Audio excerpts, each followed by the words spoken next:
Hi everyone. I'm going to do just a quick, well, okay, with me nothing's ever quick, sorry, because obviously I tend to rattle on. However, I was thinking about the Crowley case again, and as always, and wondering if the Apple Valley Police Department truly were incapable of investigating. Were they the Keystone cops that they appeared to be? Or was it something totally different?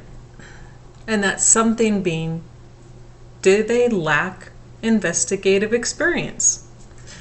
So while I was sitting up the other night being extremely frustrated at how they refused to admit they're wrong or see what they did wrong, something kind of, that thought went into the back of my head. Well, maybe they don't have that much experience. And I ran across an article by Nick Ferraro, and he's a writer for the Twin Cities Pioneer Press. And this particular article is called "No Evidence of Struggle in Apple Valley Murder-Suicide, Police Say." It was written in January 2015 and updated in October of the same year. Now, this states that, and I'm going to be reading bits and pieces from this article.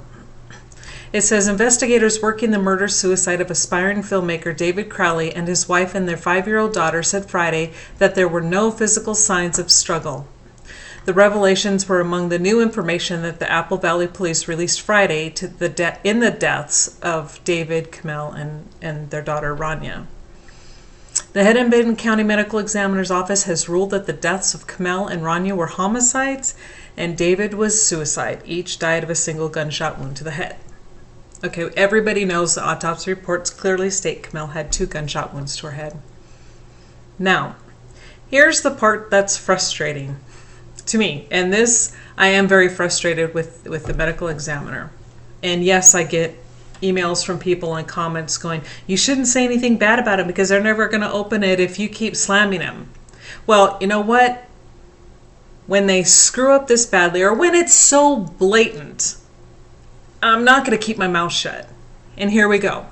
The medical examiner's office did not find additional marks or injuries on the bodies that point to a physical struggle before their deaths. And this is what Captain John Bermel had said, and this is what they were going on, because the medical examiner didn't find other injuries on the body parts that were remaining. Therefore, it had to have been murder-suicide because there's no signs of injury. And they say the house was intact, and yes, I'm being snarky, and yes, I'm sorry, I probably shouldn't be that way. Then Bermel goes on to say, if there was a scuffle, you'd expect to find maybe something broken or something knocked over. And when I read this, that is when it really stuck in my craw. And I'm like, okay, either they are completely incompetent or they have no experience. And here's why. The medical examiner says, of course, they put it out there and they make people believe that this was a murder-suicide because they couldn't find other injuries to the bodies. Forget the fact that their heads are missing. You have 3 hands missing, one of David's, both of Camille's, and you have Rania's arm. They blame this on a dog, which expert after expert after expert I've spoken with regarding dog and animal scavenging, especially dogs, they all state emphatically, without a doubt, animals eat and they have a particular way that they scavenge. And a small dog like Paleo is not going to, the first thing they're not going to do is go straight to a head and just mow that down. And especially with adults, and when you have a younger child and you have abdomens exposed, and none of those were touched, nothing was touched, but the dog probably did eat. From one of the experts I spoke with, they said the dog, actually 2, because Dr. Kelly also said roughly something similar, although he was interjecting this in a different thought he had, but another expert I spoke with said that the dog probably inadvertently started eating or did eat some of the bodies because he was licking them. They were injured and he's like trying to help them. But as far as eating these body parts, no. And so for a medical examiner to say that because they didn't see any other evidence, then therefore it must be murder-suicide, it's inept and it's misleading, because that medical examiner does not have the heads to examine, does not have the hands to examine, does not have the arm to examine. You have a little girl with a broken rib. Well, there's another injury. Where did that come from? They're not mentioning that. And there's evidence of blunt force trauma to Kamel.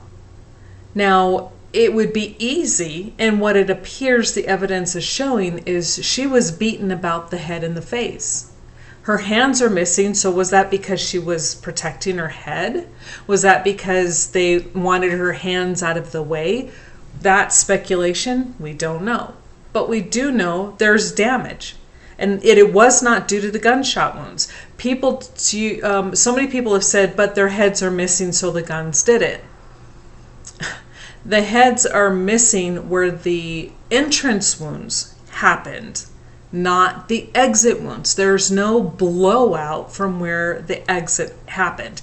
The exit wounds on all of them are clearly delineated. You can see them, and especially especially with Rodney, that's the one that they have is the entrance and the exit on her.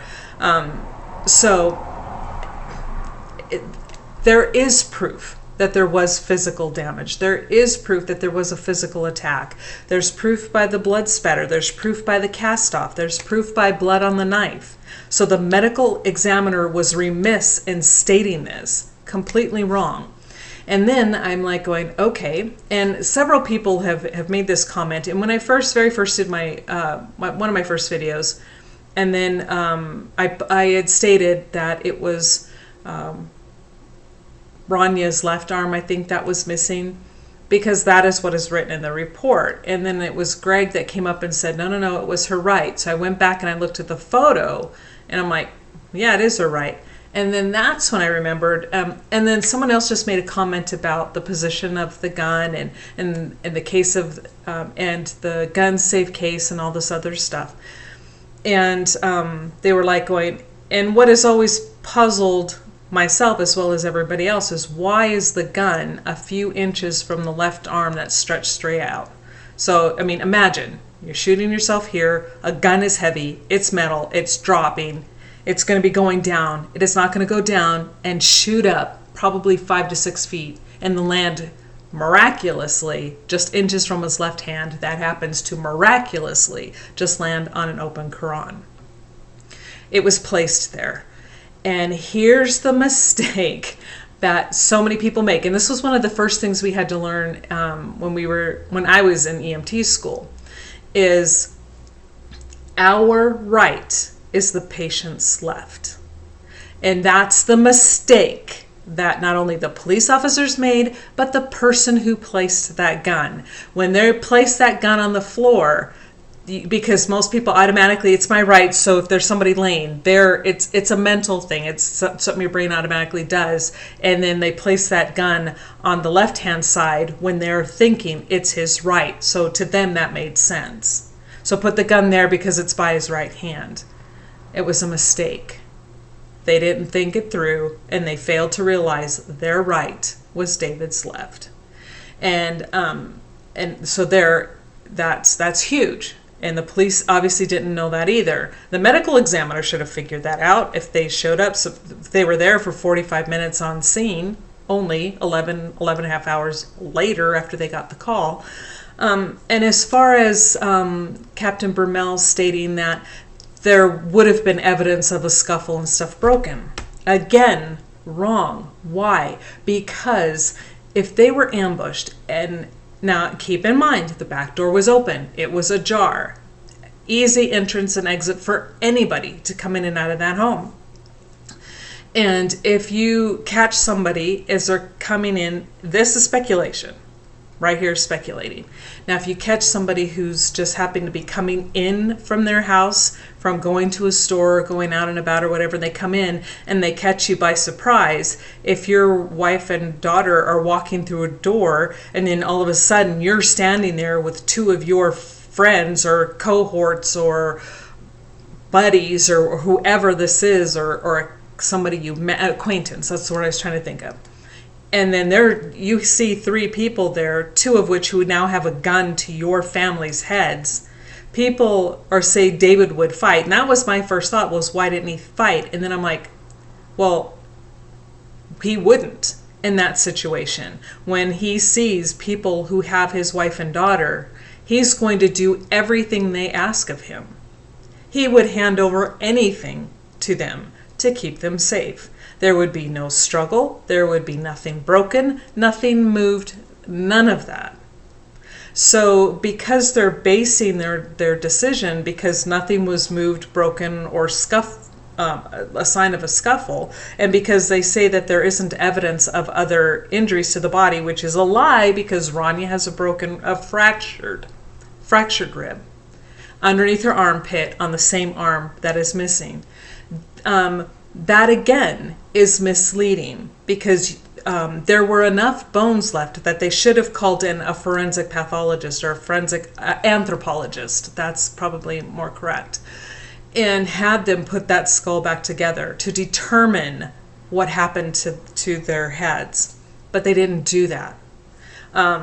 So it's misleading, it's wrong, and spoken without investigating.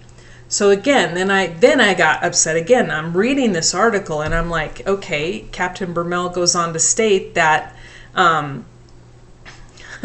he has 30 years of experience of being a cop. I have 30 years experience as a cop, and what I found is that any one of these three things alone typically isn't going to explain some of the acts like this. Now, that's taken out of context. You have to understand he's talking about other things in the article, but what I'm referring to is he's stating he has 30 years of experience. Now, was that strictly with Apple Valley? I don't know. He didn't state, so it doesn't say here. And then I'm like going, okay, if you have 30 years of experience, why couldn't you figure this out? And then again, the thought came in, okay, now I'm being judgmental. Now I'm letting my anger and my frustration come out. And so I'm like, okay, well, let me pull up the crime rates for Apple Valley, Minnesota. You Google it, and I'll have those graphs at the end of the video. So I Googled that, and I pulled up the population, and I pulled up the crime rates. The population in 2014 was 50,000, just 200 and some odd people. And they base their crime rates on per 100,000. So on the graph, you'll see a top number and then another number in parentheses. And then you see over to this on the main column over here where they're listing murders, rapes, burglaries, and then underneath per 100,000. So the top number in these columns will be the actual number, and the number in parentheses would be what they were if it was per 100,000. I don't know why they do graphs like that. It's stupid. But anyway, they do. So you look at this, and from the years 2002 to 2014, there were only 7 homicides that the Apple Valley Police Department had to contend with. 7. That's not enough. It doesn't give you experience. It doesn't give you knowledge. It gives you nothing. That's like a beginner. And so then instead of being angry at them for being incompetent, then I'm like, well, wait a second. They're lacking experience in investigating murders. And the people who committed these murders are professionals. So you have professionals, professional killers, at least one. One of them was definitely pro, hired by somebody, a handler, the government, somebody else. I don't know that, but I know one is a professional and the other 1 or 2 were, I would call them the Keystone Cops. They fumbled and screwed up so much in this, it's not funny.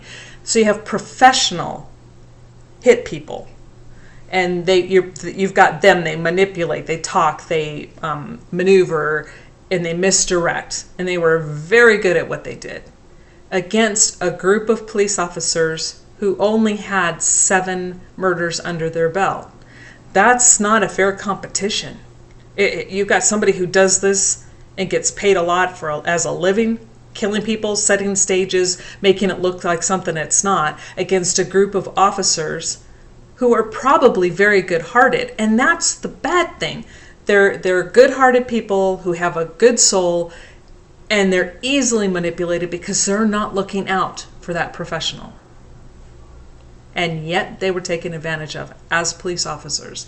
And they need to see that, and they need to realize, because the evidence they have given proves beyond a shadow of a doubt, no doubt whatsoever, David is innocent.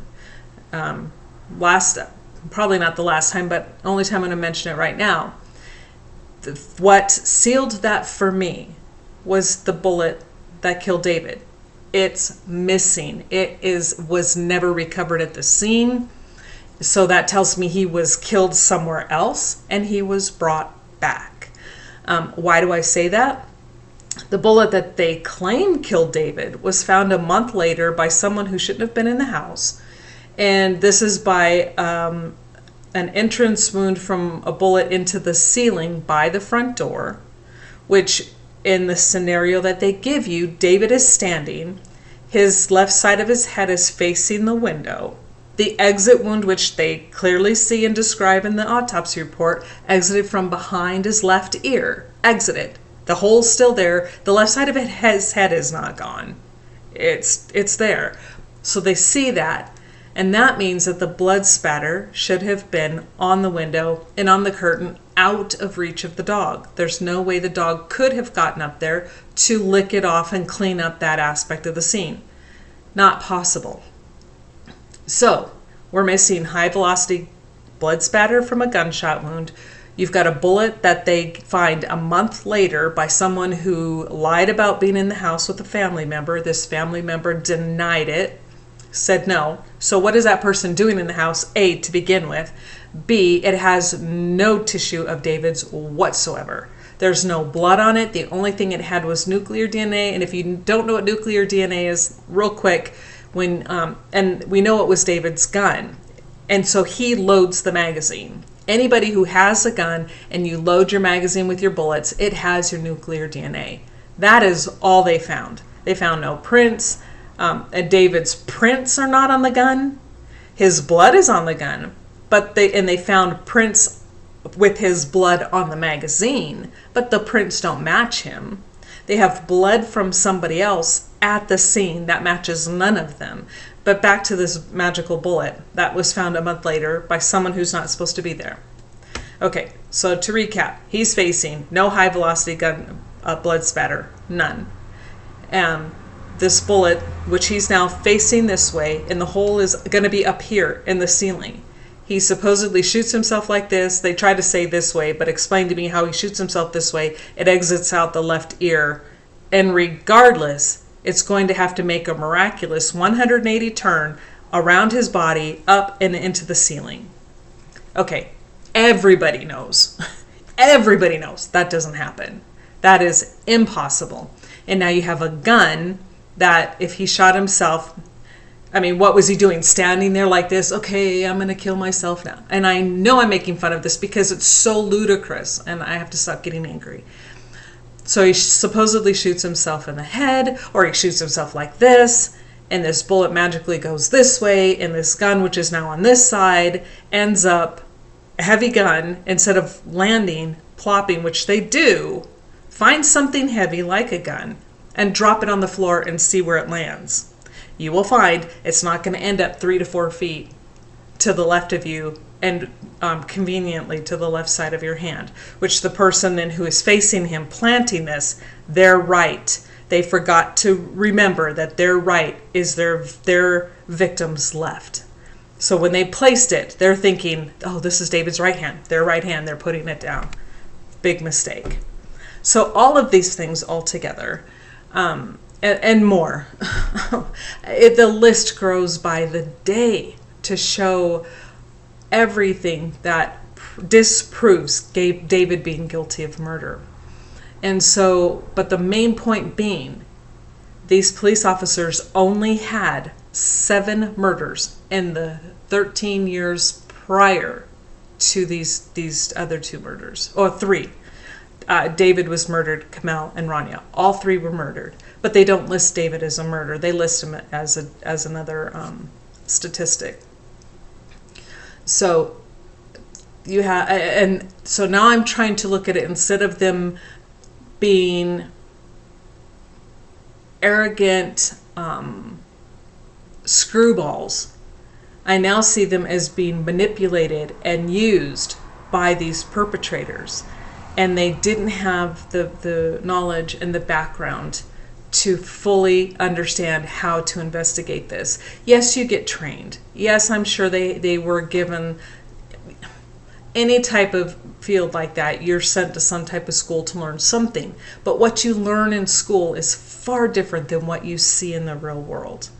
For example, in the EMT training I took, we had to do everything by the book to pass the class. When I took my national registry, by the book, everything to, how much oxygen you give somebody per liter for each injury and all this other stuff. And, how CPR, we all know CPR. But once I got out there and the very first time I went to work, the first thing the paramedic said to me is, everything you learned in school, throw it out the window. Now, it was good. It was a good basis, because then I knew, he said, because what you're going to see and how we're going to have to treat this is going to be far different than what you've been taught. And that's true for just about every other job out there. And it's especially true for the police as well, trying to investigate a homicide. I'm sure they were taught that, well, if you have a husband and a wife and a child, and the wife, and it appears that they were killed. So I'm going to assume here that they were following what the book told them is probably what happened. So they looked for evidence that fit that, and then they were speaking with somebody and others who were twisting what was going on and manipulating the conversation and directing it toward David and away from them. So they have all that. So that doesn't make the Apple Valley Police Department bumbling idiots. It makes them somebody's, they were a puppet. And it's not right. Those people who did this used them to complete their agenda. So keep that in mind, and I'm going to try to keep that in mind from here on out, instead of getting upset at them for what they didn't do, but try to understand that they didn't know how to do it. And they, and again, it had to have been extremely overwhelming just to walk in and see that scene. So look at the graphs at the end and keep in mind they only had 7 murders in which they investigated prior to the murder of the Crowley family. So their investigative experience was nil. It was none. 7 is nothing. It's nothing. I saw more deaths than that when I was working as an EMT. A lot more. I can't tell you how many I've seen. So my experience outweighs their experience, which is sad, because I know paramedics and nurses and obviously doctors, we know doctors, but paramedics and nurses, and their experience makes mine look like I'm a little peon. So especially that. So when I'm talking to these people who have been in their field, who deal directly with death and investigation, and there are multiple thousands and thousands and thousands of cases that they deal with, and then I look at the reports written by these police officers who only dealt with 7, I'm going with the people who have the experience. And I'm going to take their interpretation of what has happened over the ones who actually wrote the reports. And the ones, they did a good job writing the reports. I'll tell you that much, because they gave us a whole lot of information that I don't think they realized they were giving us. And everything they provided goes against what their final narrative was. But again, that's because they were lacking experience. So, I'm going to leave it at that.